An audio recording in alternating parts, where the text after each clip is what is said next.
La Ciudad de México se ahogaba bajo una tormenta eléctrica que parecía anunciar el fin de una era. Los rayos iluminaban el cielo gris plomo, reflejándose en las paredes de cristal de la Torre Cavalcante, el edificio más alto y soberbio de la Avenida Reforma. Valentina caminaba por el mármol del lobby con una determinación que ocultaba el temblor de sus manos.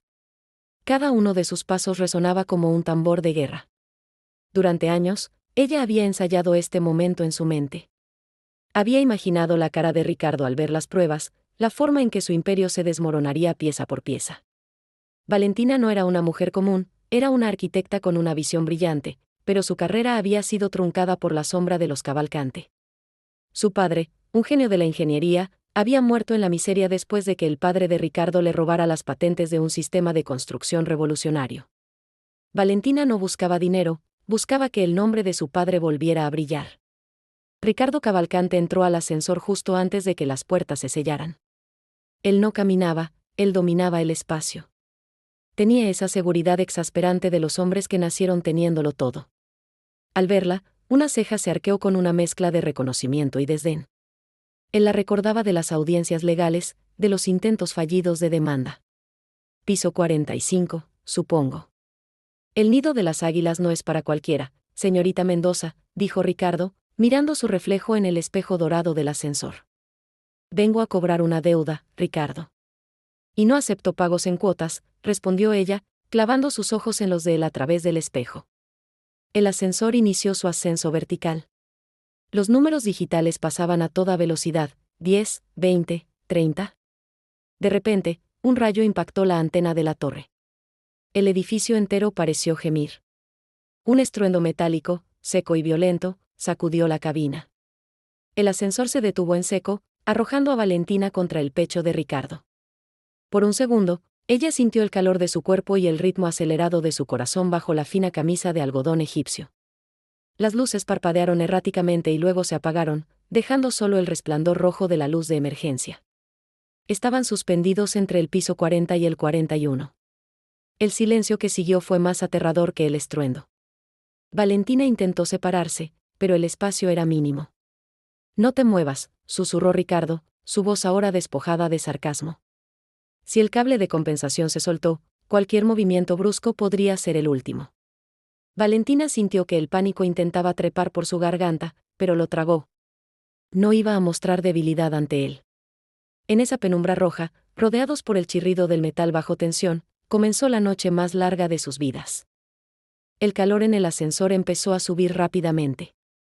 La falta de ventilación convertía la cabina en una sauna de lujo. Ricardo se quitó la corbata con un gesto fluido, mientras Valentina presionaba el botón de emergencia una y otra vez. Solo obtenían un pitido sordo y monótono. Es inútil. El sistema eléctrico principal colapsó y el generador de respaldo parece no alimentar los elevadores, dijo Ricardo, sentándose en el suelo de granito negro. Ahorra energía, Valentina. No sabemos cuánto tiempo estaremos aquí. ¿Cómo puedes estar tan tranquilo? Estalló ella, caminando en círculos en los escasos 2 metros cuadrados. Estamos colgando de un hilo. Literalmente. Ricardo la miró desde abajo. La luz roja acentuaba las líneas duras de su mandíbula y la profundidad de sus ojos oscuros. He pasado mi vida entera en situaciones de riesgo, solo que suelen ser financieras. El miedo es una mala inversión. Siéntate. Valentina, agotada por la tensión, se dejó caer contra la pared opuesta. El sobre amarillo sobresalía de su bolso. Ella lo tomó y lo acarició como si fuera un amuleto. ¿Sabes qué hay aquí, Ricardo? Son las minutas originales del proyecto Mirador. Las que tu padre mandó a quemar. Mi padre guardó copias en una caja de seguridad que solo yo pude abrir después de 10 años. Ricardo suspiró, cerrando los ojos. ¿Otra vez con eso? Los tribunales ya decidieron, Valentina. Mi padre era un hombre de negocios agresivo, pero no un criminal. Tu padre era un ladrón de guante blanco, replicó ella con veneno. Él no solo robó un diseño, robó la voluntad de vivir de un hombre. Mi padre se quitó la vida porque no pudo soportar ver cómo su mayor creación llevaba el apellido Cavalcante mientras nosotros no teníamos ni para pagar el alquiler. Tú caminas sobre su sangre cada vez que entras a esta torre. Ricardo abrió los ojos y por primera vez, Valentina no vio arrogancia, sino una sombra de duda. ¿Crees que no lo sé? ¿Crees que vivir en este palacio de cristal es gratis? Su voz bajó de volumen, volviéndose ronca. Desde que tomé la presidencia, he encontrado irregularidades que me quitan el sueño. Pero detener esta maquinaria no es tan fácil como crees. Hay miles de familias que dependen de este holding. Si yo admito que la base es fraudulenta, todo cae. Y yo no voy a dejar a miles en la calle por un pecado del pasado. Justicia no es dejar a la gente en la calle, Ricardo. Es reconocer la verdad, dijo ella, acercándose un poco más. En la oscuridad, la distancia entre el odio y la fascinación se volvía borrosa. El aire olía a su perfume cítrico y al sándalo de él. Era una combinación embriagadora que nublaba el juicio. Las horas pasaron como siglos. El sudor empapaba la ropa de ambos. Valentina se había quitado los tacones y se había desabrochado los primeros botones de su blusa, buscando alivio. Ricardo estaba apoyado contra la pared, observándola. En ese confinamiento, las etiquetas sociales habían desaparecido. Ya no eran el CEO y la arquitecta rebelde, eran dos seres humanos enfrentando su propia mortalidad. Cuéntame de él, dijo Ricardo de repente. Cuéntame de tu padre. No del ingeniero, sino del hombre. Valentina se sorprendió. Nadie en el mundo corporativo le había preguntado eso jamás.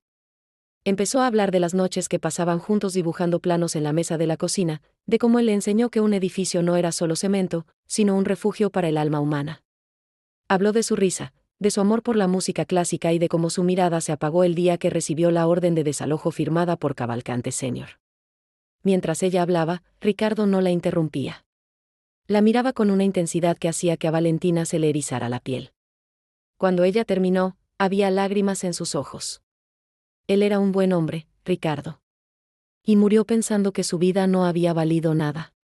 Ricardo extendió la mano y, con una delicadeza que Valentina no esperaba, secó una lágrima de su mejilla. Su tacto era eléctrico. Mi padre era un hombre frío, Valentina. Nunca me abrazó. Nunca me enseñó a dibujar nada que no fueran gráficas de ganancias. Me entrenó para ser un soldado, no un hijo. A veces envidio tu dolor, porque al menos tú amaste a quien perdiste. Esa confesión fue como un golpe al estómago para Valentina. Ver al hombre más poderoso de la ciudad admitiendo su miseria emocional la desarmó por completo. La rabia que la había sostenido durante años empezó a evaporarse, dejando espacio a una comprensión dolorosa. Estamos atrapados en más de un sentido, ¿verdad? Susurró ella. Sí. Yo en este legado de hierro, y tú en tu sed de justicia, respondió él, acortando la distancia entre sus rostros. Pero aquí, en este espacio donde el tiempo no existe, podemos ser quienes queramos. El beso no fue planeado. Fue una explosión de tensión acumulada, de odio transformado en deseo, de soledad buscando compañía. Fue un beso desesperado, con sabor a sal y a urgencia. En ese momento, Valentina olvidó el sobre amarillo, olvidó el pasado y se entregó a la sensación de ser deseada por el hombre que se suponía que debía odiar. Sus cuerpos se buscaron con una intensidad que desafiaba la falta de aire, encontrando en el otro un refugio que ninguna torre de cristal podría ofrecer. Un crujido ensordecedor sacudió la cabina. El ascensor cayó al vacío durante 3 segundos eternos antes de que los frenos de emergencia secundarios mordieran los rieles con un chillido de metal contra metal. Valentina gritó, aferrándose al cuello de Ricardo. Él la cubrió con su cuerpo, protegiendo su cabeza contra el suelo. Cuando el movimiento cesó, quedaron inclinados. El polvo caía del techo. Ricardo. ¿Qué fue eso? Preguntó ella, jadeando. Ricardo no respondió de inmediato. Estaba revisando el panel de control que ahora echaba chispas. Luego, miró hacia la rejilla de ventilación en el techo. Esto no fue la tormenta, Valentina. Los cables de seguridad de esta torre están diseñados para aguantar un terremoto de 8 grados. Él sacó su teléfono, que apenas tenía un hilo de señal, y activó una aplicación de seguridad interna que solo él poseía. Sus ojos se abrieron con furia. Alguien anuló el freno magnético desde el cuarto de máquinas. No estamos atrapados por accidente. Alguien quiere que este ascensor llegue al sótano a la velocidad de la luz. ¿Quién querría matarte? Preguntó ella, horrorizada. No solo a mí. A nosotros. Si morimos aquí, el sobre desaparece conmigo, y el control del holding pasa automáticamente a mi tío, Alberto. Él es quien siempre se opuso a mis reformas éticas. Él es quien realmente manejaba los trabajos sucios de mi padre. El miedo de Valentina se convirtió en una lucidez fría. Entonces, él sabía que yo venía hoy. Sabía que tú me recibirías. Él nos tendió una trampa perfecta, dijo Ricardo, poniéndose de pie con dificultad. Pero cometió un error. Pensó que me rendiría. Ricardo subió a los hombros de Valentina para intentar abrir la trampilla del techo. Estaba bloqueada por fuera. Alguien quería asegurarse de que no salieran. Valentina, escucha. Necesito que busques en tu bolso algo metálico, una lima, un clip, lo que sea. Si puedo puentear el sensor de la trampilla, podremos salir al hueco del elevador. Mientras ella buscaba desesperadamente, una voz metálica salió por el intercomunicador, que de repente volvió a la vida. Era una voz pausada, cínica. La voz de Alberto Cavalcante. Ricardo, sobrino, qué tragedia tan oportuna. La prensa dirá que el estrés de la tormenta y una falla técnica nos privaron de nuestro gran líder. Y qué lástima por la señorita Mendoza, una víctima colateral de su propia ambición.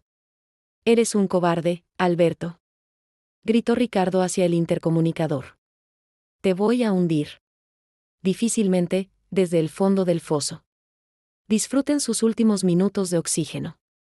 El silencio volvió. El aire se estaba agotando de verdad ahora. La desesperación empezó a cundir, pero Valentina tomó la mano de Ricardo. No vamos a morir aquí. No después de que finalmente sé quién eres. Con un esfuerzo sobrehumano y usando el metal del sobre amarillo como conductor, Ricardo logró hacer un puente eléctrico en el panel del techo. La trampilla se abrió con un golpe seco. El aire frío del hueco del elevador entró como una bendición. Escalar por los cables de acero en la oscuridad total, con el viento de la tormenta silbando a través de la estructura, fue la prueba física más grande de sus vidas. Ricardo subía primero, ayudando a Valentina en cada paso. Sus manos estaban ensangrentadas, sus músculos gritaban de dolor, pero la voluntad de vivir y de hacer justicia los empujaba hacia arriba. Llegaron al piso 42, donde forzaron las puertas del pasillo con una palanca de emergencia. Al salir al corredor alfombrado, se desplomaron en el suelo, respirando el aire acondicionado como si fuera el elixir más caro del mundo. Estaban sucios, sus ropas desgarradas, pero estaban vivos. Aún no termina, dijo Valentina, poniéndose de pie y extendiendo su mano hacia Ricardo. Tienes razón. Terminémoslo ahora. Eran las 7 de la mañana. La tormenta había pasado, dejando un sol radiante que se filtraba por los ventanales. En el piso 45, la junta directiva estaba reunida de urgencia. Alberto Cavalcante ya estaba sentado en la cabecera, preparándose para dar el discurso de su ascenso al poder absoluto. De repente, las puertas dobles de la sala se abrieron de par en par. Ricardo y Valentina entraron como dos fantasmas vengadores. El silencio fue absoluto. Alberto se puso blanco como el papel, su copa de agua temblando en su mano. Parece que mi muerte fue exagerada, tío, dijo Ricardo con una voz que heló la sangre de todos los presentes. Ricardo no perdió tiempo. Conectó su teléfono al sistema de pantallas de la sala. Tengo grabada la conversación del intercomunicador. Y tengo aquí a la arquitecta Valentina Mendoza, cuya familia fue robada por esta empresa. Hoy no solo vengo a denunciar un intento de asesinato, sino a refundar esta compañía. Valentina dio un paso adelante, entregando el sobre amarillo no a Ricardo, sino al resto de los accionistas. Aquí está la verdad. Mi padre diseñó el alma de este imperio. A partir de hoy, su nombre estará en la entrada de esta torre junto al de Cavalcante. O todos nos vamos a juicio y este edificio cae hoy mismo. Alberto fue escoltado por la seguridad privada de la empresa hacia la policía que ya esperaba abajo. La junta, acorralada por las pruebas y el liderazgo arrollador de Ricardo, no tuvo más remedio que aceptar las condiciones. Un año después, la Torre Cavalcante Mendoza se erigía como un símbolo de ética en la ciudad. Valentina era la jefa de diseño, liderando proyectos que buscaban viviendas dignas para los más necesitados. Ricardo ya no era el soldado de su padre, era un hombre que gobernaba con el corazón. La escena final nos muestra a ambos en la terraza de la torre, mirando el atardecer. Ricardo se acerca a ella y la abraza por la cintura. ¿Aún quieres destruir mi imperio, Valentina? Pregunta él con una sonrisa. No, responde ella, girándose para besarlo. Prefiero construir uno nuevo contigo. A veces, el destino tiene que encerrarnos en los lugares más oscuros y peligrosos para obligarnos a mirar a los ojos a nuestra verdad. Valentina y Ricardo estaban separados por el odio y el poder, pero el metal de un ascensor y la cercanía de la muerte les enseñó que la justicia no es una meta, sino un camino que se construye con la verdad. ¿Qué habrías hecho tú en el lugar de Valentina? ¿Habrías confiado en el hombre que representaba todo lo que odiabas? Cuéntanos tu opinión en los comentarios, nos encanta leer tus reflexiones sobre estas historias de vida. Si te ha gustado este relato de amor, poder y redención, no olvides darle like al video y compartirlo con alguien que necesite recordar que siempre hay una salida, incluso cuando parece que los cables están a punto de romperse. Suscríbete a Finales Asombrosos y activa la campanita para no perderte nuestra próxima historia. Porque cada final es, en realidad, un nuevo y brillante comienzo. Hasta la próxima.